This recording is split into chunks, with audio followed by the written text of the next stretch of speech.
मनीष जी नमस्कार साहब, बहुत बहुत स्वागत है आपका। धन्यवाद हमें समय धन्यवाद। देने के लिए। सर, नए वित्त वर्ष की शुरुआत हो चुकी है, तो हमने सोचा कि इस वित्त वर्ष के लिए आपसे थोड़ा जायजा लिया जाए, अंदाजा लगाया जाए, पूछा जाए कि भाई क्या क्या खास बातें जो आप ध्यान में रखेंगे इन्वेस्टमेंट करते समय, और क्या आउटलुक, क्या डायरेक्शन आप देख रहे हैं बाजार का। बाजार का direction Anil ji, basically earnings growth जो 2025 फिस्कल ईयर की रहेगी वो लगभग 17-18% की रहेगी। और अगर हम करंट मार्केट लेवल्स को देखें तो 22,500 के करीब का लेवल्स है। तो मार्केट्स एक्सपेंसिव नहीं है, 19.5 टाइम है ऑन द बेंचमार्क निफ्टी। तो उस लिहाज से मार्केट्स यहाँ से बढ़ेंगे। दिसंबर मार्च 2025 तक मेरे हिसाब से 24,500 के निफ्टी लेवल्स को आराम से मार्केट्स छू सकता है। एंड पर एक चीज जरूर है कि नेक्स्ट इलेक्शन जब भी रिजल्ट्स आते हैं 4 या 5 जून को, तब तक मार्केट ब्रॉडली साइडवेज रहेगा, क्योंकि बहुत कुछ उधर उधर वोलेटिलिटी, इकोनॉमिक पॉलिटिकल इश्यूज वगैरह हैं मार्केट्स में, both domestically as well as globally. But उसके बाद मार्केट का डायरेक्शन पॉजिटिव ही लगता है।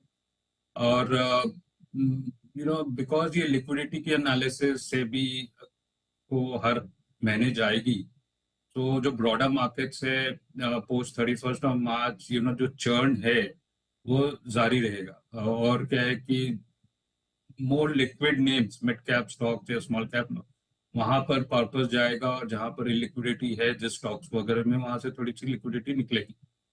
तो पीएसयूज एक ऐसा यूनिवर्स है जो मुझे लगता है कि लिक्विडिटी के क्राइटेरिया से बहुत ज्यादा फिट होता है, even in the mid and small cap space. तो जहां भी लिक्विडिटी है, म्यूचुअल फंड्स वगैरह लिक्विड कैप्स में जब माइग्रेट करेंगे, तो पीएसयूज डेफिनेटली एक आउट परफॉर्मिंग सेक्टर के रूप में सामने आएगा। तो उस लिहाज से मुझे ये लगता है कि पावर सेक्टर में काफी ग्रोथ है, इंफ्रा काफी ग्रोथ है, ऑर्डर बुक वगैरह की पोजीशन तो काफी स्ट्रांग है। अर्निंग्स जो है थोड़ी सी बैक एंडेड आएंगी, और वैल्यूएशंस नियर टर्म की पॉइंट ऑफ व्यू से काफी बहुत एक्सपेंडेड है। तो जहां भी विजिबिलिटी स्ट्रांग है वो एरियाज पावर इंफ्रा वगैरह में काफी स्ट्रांग रहेगी।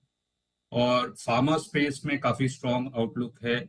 थोड़ी सी अंडरवेट स्टांस टेक्नोलॉजी पर है, क्योंकि एक्सेंचर वगैरह की जो भी गाइडेंस आई है, वो पॉइंट ऑफ व्यू से बहुत ज्यादा कंफर्ट लेवल्स नहीं दिखता है for the next 1-2 quarters. But hiring trends थोड़े से ऊपर है, और उसका डायरेक्ट बेरिंग आईटी स्पेस पर है। अर्बन कंजम्पशन में तेजी रहेगी, रूरल में अभी भी वॉल्यूम ग्रोथ म्यूटेड है। और कैपिटल गुड्स वगैरह में काफी तेजी की संभावना है। बट अगेन आपको वैल्यूएशंस और अर्निंग्स ग्रोथ विजिबिलिटी को ध्यान में रखना पड़ेगा। सो नटशेल में ऐसा आउटलुक है कि ब्रॉडर मार्केट्स में एक्शन इंटैक्ट है, थोड़ा सा चर्न होगा, पीएसयूज आउट परफॉर्म करेंगे, और ये जो सेक्टर्स मैंने बताए ये थोड़ा सा आउट परफॉर्म करेंगे। कंज्यूमर थोड़े से अंडर परफॉर्म करेंगे। मेटल्स वगैरह की डेफिनेटली स्ट्रांग है। ठीक बात है। तो ये आपके लिए दमदार एक्शन बाजार का बताते हुए, और लगभग काफी विस्तार से मनीष जी ने पूरा इसको कवर भी किया है। अब मनीष जी, नतीजों के सीजन की शुरुआत हो रही है, ये बताएं आपको कहाँ अच्छे नतीजे आने की उम्मीद है और कहाँ थोड़ा सावधान रहना है। देखिए, एफएमसीजी डेफिनेटली एक एरिया जहाँ सावधान रहना पड़ेगा, क्योंकि इन्फ्लेशन है, तो रॉ मटेरियल प्राइस इंक्रीज वगैरह कंपनियों ने अपनी PNL, profit and loss account में अब्जॉर्ब कर ली है। प्राइस इंक्रीज भी जितना ले सकते थे ले ली। और अभी डिमांड सिचुएशन काफी वीक है, वॉल्यूम ग्रोथ काफी वीक है। तो और यहाँ से और ज्यादा प्राइस इंक्रीज नियर टर्म में तो पॉसिबिलिटी नहीं दिखती है। तो चूंकि अभी तक profit growth, high single digit profit growth वगैरह मैनेज हो गया है, पर वैल्यूएशन कंड्यूसिव नहीं। तो मेरे हिसाब से जो अंडर परफॉर्मिंग सेक्टर होंगे वो कंज्यूमर स्पेस में रहेंगे। डिस्क्रेशनरी वगैरह में भी सिलेक्टिवली आपको पिक एंड चूज में देखना पड़ेगा, but consumer space definitely on the weaker side है। आपकी जो सीमेंट स्पेस है वो भी थोड़ी सी म्यूटेड रहेगी, क्योंकि वॉल्यूम ग्रोथ काफी स्ट्रांग है, बट इन्फ्लेशनरी है, रॉ मटेरियल प्राइसेस और आपकी pricing decline pan India basis पर। यहाँ भी earnings based on volume growth minus आपकी जो प्राइसिंग डिक्लाइन है वो फैक्टर होंगी फोर्थ क्वार्टर के नंबर्स में। ऑटोमोबाइल्स वगैरह में जो अपने बहुत स्ट्रांग क्वार्टरली ग्रोथ देखे हैं अर्निंग्स वगैरह में, वो थोड़ी सी टेपर डाउन होगी, बट अर्निंग ग्रोथ फिर भी रहेगी।